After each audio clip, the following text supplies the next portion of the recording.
The grand hall of the Arcturus Neutral Space Station hummed with tension as the Galactic Empire's delegation filed in, their long, flowing robes of shimmering black, contrasting starkly with the crisp, minimalist uniforms of Earth's diplomats. At the center of the hall stood Ambassador Jonathan Hayes, a seasoned diplomat with silvered hair and a commanding presence, his posture exuding a calm authority. "Our shared future," Hayes began, his voice amplified to fill the vast chamber, "depends on our ability to look past the scars of history and build bridges that unite, not divide." He paused, meeting the sharp, calculating eyes of Emperor Talvata's representatives, whose expressions wavered between disdain and muted curiosity. Humanity has no desire for war, only progress. Cooperation is not just a possibility. It is a necessity.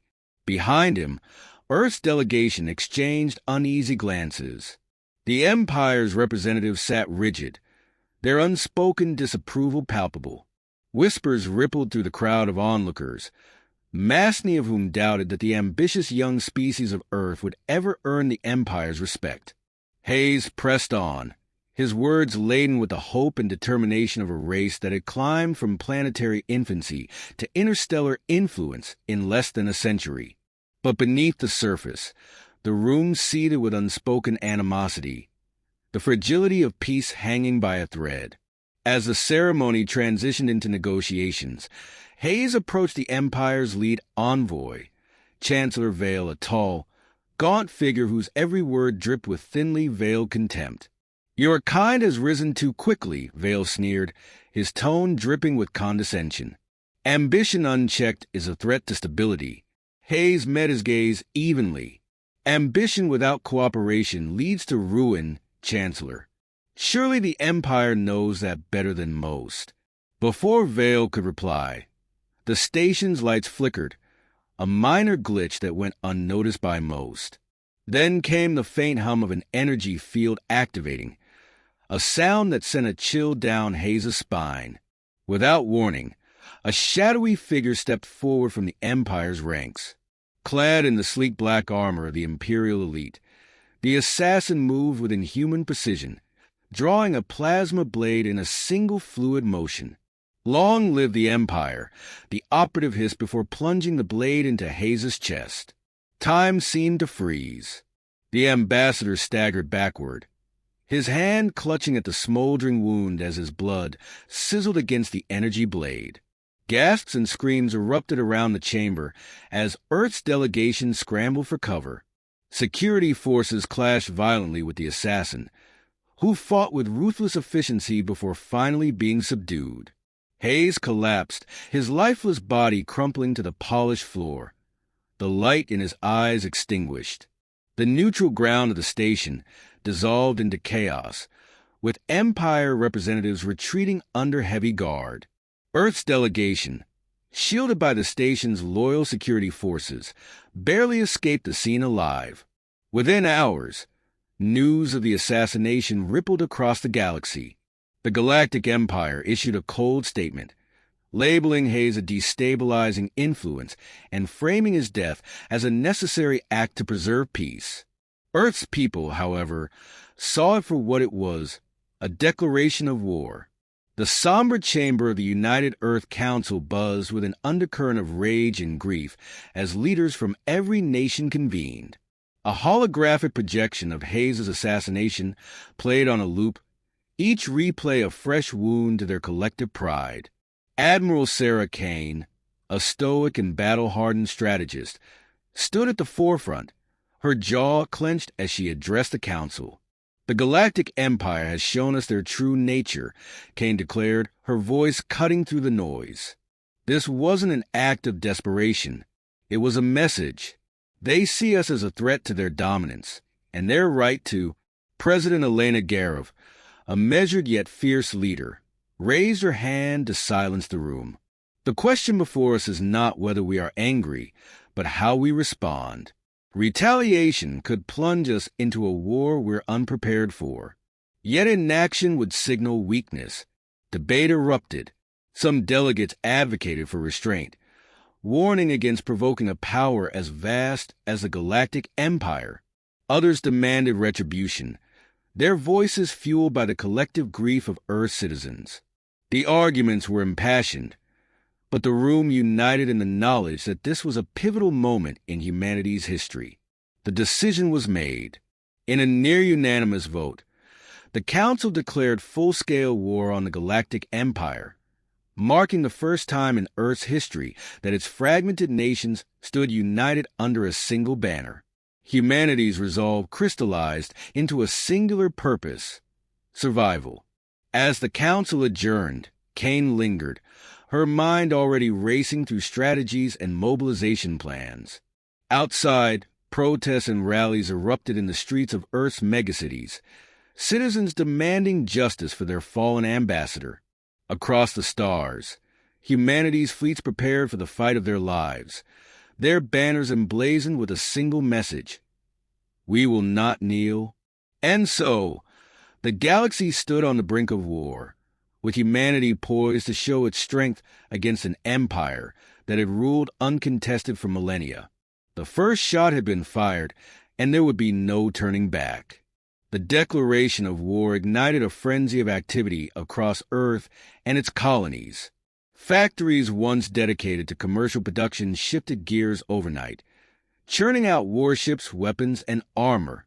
Earth's greatest minds collaborated on technologies designed to match, if not surpass, the Galactic Empire's centuries of military dominance. AI-driven battlecruisers, capable of making split-second tactical decisions, were commissioned alongside orbital defense platforms equipped with precision energy cannons. Genetically enhanced soldiers, faster, stronger, and more resilient than ever before, underwent rigorous training, ready to serve on the front lines. Admiral Sarah Kane stood as the embodiment of humanity's determination. With piercing green eyes and a battle-scarred demeanor, she addressed her assembled officers in the United Earth Command War Room. A three-dimensional hologram of the galaxy spun before them, highlighting the Empire's sprawling territories. "We cannot win a war of attrition," Kane began, her voice firm and unyielding. "Their resources dwarf ours. But every empire, no matter how vast, has its weak points. Logistics, supply lines. We hit them where it hurts. Outposts like Tetra 9 and make them bleed." Her plan was bold but calculated. By striking at the Empire's supply chains, humanity could cripple its capacity to sustain prolonged warfare. The first target, Tetra 9, a critical supply depot located on the outskirts of Imperial space. Kane's strategy hinged on surprise and precision, qualities that had come to define Earth's fledgling military forces. The assault began under the cover of darkness, or at least what passed for darkness in the perpetual glow of deep space. Humanity's fleet emerged from a concealed wormhole, a coordinated strike force led by Kane herself aboard the flagship Resolute. Tetra 9 loomed ahead, a sprawling orbital complex bristling with defenses and swarming with Empire personnel. "Activate stealth modules," Kane commanded, her voice echoing through the Resolute's bridge. Earth's ships shimmered and disappeared from enemy scanners, closing the distance before the Empire even realized they were under attack. The first volley came from Earth's experimental railguns, projectiles traveling at hypersonic speeds that tore through Tetra 9's outer defenses. Explosions blossomed across the station, sending debris spiraling into the void. The Empire's garrison scrambled to respond, launching squadrons of starfighters, but they were no match for Earth's AI-driven ships. The sleek vessels outmaneuvered their opponents with chilling efficiency, cutting through the Empire's forces like a scythe. Inside the station, a team of genetically enhanced soldiers infiltrated key systems, planting charges on critical infrastructure. Captain Elias Vance, a seasoned operative with an unshakable resolve, led the ground team. "Keep it clean and fast," he barked as his squad neutralized resistance with surgical precision. Despite the ferocity of Earth's assault, the Empire's defenders fought back valiantly. Tetra 9's commander, a grizzled veteran named General Karoth, rallied his troops for a desperate last stand. But it was too late. The charges detonated in a blinding cascade of fire, tearing through the station's core and reducing it to a floating wreck. As the flames of destruction consumed Tetra 9, Kane stood on the bridge of the Resolute, her expression grim. "Status?" she asked, her tone betraying no hint of triumph. "All objectives achieved, Admiral," her second-in-command replied. "Tetra 9 is neutralized." Kane nodded, her mind already turning to the battles yet to come. But this victory, she knew, was more than just a tactical success. It was a message. Admiral Kane's face appeared on screens across the galaxy, her expression resolute and her voice steely. "To the Galactic Empire, you have spilled innocent blood, and now you face the consequences. Earth will not kneel. For every life you take, we will take 10 of yours. Your reign of terror ends now." The broadcast sent ripples through the galaxy, on oppressed worlds under the Empire's thumb. The message was met with quiet cheers and whispered hope. Resistance cells, long dormant, began to stir, inspired by humanity's defiance. Even within the Empire's own ranks, murmurs of dissent grew louder. In the shadows of the galaxy, alien factions that had suffered under the Empire's rule began funneling intelligence and resources to Earth. The tide of war was beginning to turn, and humanity had just delivered its first, resounding blow. The Galactic Empire's retaliation came swiftly and mercilessly. Earth's colonies on Mars and Europa, bastions of humanity's interstellar expansion, bore the brunt of the assault. Massive Imperial dreadnoughts darkened the skies above Mars, their cannons raining fire down on its terraformed cities. Domed habitats crumbled under relentless bombardment, and fleeing civilians were caught in the chaos. On Europa, the icy moon's research stations were overrun by Imperial ground forces, their silver armor reflecting the flames of destruction. Yet, humanity refused to yield. Mars' planetary defenses, long underestimated, unleashed volleys of railgun fire, piercing even the Empire's reinforced hulls. Orbital platforms, manned by crews who had prepared for this moment their entire lives, held the line against overwhelming odds. On Europa, genetically enhanced soldiers led daring counterattacks, using the moon's treacherous ice fields to ambush and outmaneuver the enemy.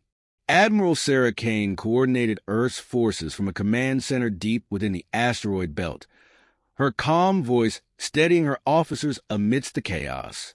"Resilience," she reminded them.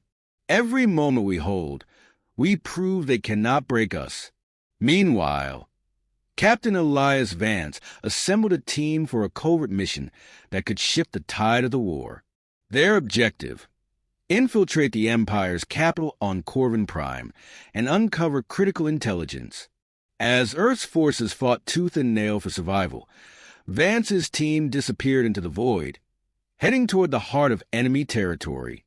The Battle of Sirius Prime was destined to become legend. Humanity's fleet, battered but unbroken, intercepted the Empire's flagship Armada near the luminous star. Admiral Kane stood on the bridge of the Resolute, her sharp eyes fixed on the vast enemy fleet that dwarfed her own. "This is where we hold," she declared. "This is where we show them what Earth is made of." The battle erupted with a ferocity that shook the heavens. Imperial dreadnoughts unleashed devastating salvos of plasma, while Earth's ships darted through the chaos, relying on superior maneuverability and precision strikes. AI-driven interceptors swarmed Imperial bombers, their efficiency unmatched, while humanity's railguns delivered punishing blows to enemy cruisers. As the battle raged, Kane deployed her trump card, experimental wormhole technology. A stealth detachment of Earth's fleet disappeared into a shimmering portal, re-emerging behind the Empire's flagship formation. The ambush was devastating, catching the Empire off guard and forcing them into disarray. The Eternal Dominion, the Empire's flagship and a symbol of their supremacy, became the focus of the assault. Its shields flickered under the relentless barrage of Earth's railguns and torpedoes. Admiral Kane ordered all forces to concentrate fire, and with a thunderous explosion, the Eternal Dominion was torn apart, its destruction illuminating the void like a second sun. The loss of their flagship sent shockwaves through the Empire's fleet. Demoralized and leaderless, they began a hasty retreat. Humanity had achieved its most significant victory yet, proving that even the mighty Galactic Empire could be brought to its knees. As the wreckage of the Eternal Dominion drifted through space, Captain Elias Vance and his covert team infiltrated the imperial capital of Corvin Prime. The city's towering spires and sprawling plazas hid the dark underbelly of the Empire's political machinations. Disguised and moving through the shadows, Vance's team hacked into classified systems, uncovering a startling truth. The assassination of Ambassador Hayes was not ordered by the Empire's ruling council, but by a rogue faction within its ranks. This faction, driven by fear of humanity's rise, had orchestrated the act to provoke war, hoping to crush Earth before it became a true rival. Vance transmitted the intel back to Earth, his message brief but urgent. The Empire is fractured. We have a chance to exploit this. But they don't know we know yet. As Vance's team prepared to extract, alarms blared across Corvin Prime. Their cover was blown. Vance turned to his squad, a grim determination in his eyes. We've done our part. Now, let's make it out alive. Back on Earth, Admiral Kane reviewed the transmission, her expression unreadable. The game's just changed, she murmured, the flickering light of the hologram reflecting in her steely gaze. And so, the war stakes grew higher, the path forward shrouded in uncertainty, as humanity braced for the battles yet to come.